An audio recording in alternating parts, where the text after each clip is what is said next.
తల్లి ఒళ్ళె పండుకున్న పిల్లలను ఎత్తుకపోయే దొంగలున్న సమాజం మనది. గిసొంటి సమాజంలో ఇంటి ముంగట ఇంటెనక పెరట్లల్లా కొట్టంలా మట్టుకు గట్టేసిన ఆవులను, బర్రెలను, గొర్రెలను, మేకలను ఎత్తుకపోయేటోళ్ళకి ఏం కరువు ఉంటారు చెప్పురి. పశువులు కనిపిస్తే పాపం కళ్ళల్లో పెట్టుకొని కనబడకుండా ఎత్తుకపోతురట దొంగ బద్మాషిగాళ్ళు.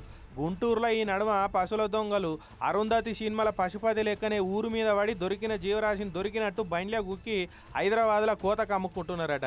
ఇక ఇప్పుడు కూడా ఇంటి ముంగడ కట్టేసిన ఆవులను, బర్రెలను ఎత్తుకపోయిరని ఎస్పీ సార్ ఆఫీస్కి వచ్చి ఫిర్యాదు ఇచ్చిర్రు బాధితులు. 6 బర్రెలు, 3 దూడలు, 5 దొంగలు వచ్చి గ్రూప్కి వచ్చి ఎత్తుకొని పోయిరట. ఈ పశువులను మాయం చేస్తున్న దొంగలు కూడా అందరికి ఎరికేనట. రెడీ హ్యాండెడ్గా ఇదివరకు ఒకసారి దొరకబట్టి పోలీసు వాళ్ళకు కూడా పట్టించిరట. అయినా కూడా మళ్ళా బయటకు వచ్చి అదే పని చేస్తున్నారట. దొరుకుడు, జైలుకు పోవుడు, బెయిల్ మీద బయటకు వచ్చుడు, ఇదే పని అయిందట వాళ్ళకు. జైలుకు పోయి వచ్చుడు అంటే లాడ్జీలకు పోయి రూమ్ తీసుకొని వచ్చినంత అలకగా అయిపోయిందట వాళ్ళకు. ఇప్పటికైనా దొంగ మొక్కపోలు బయటకు రాకుండా కేసులు పెట్టి మా జీవాలను కాపాడాలని పోలీసు వాళ్ళకు మొరబెట్టుకుంటున్నారు గుంటూరు జనాలు.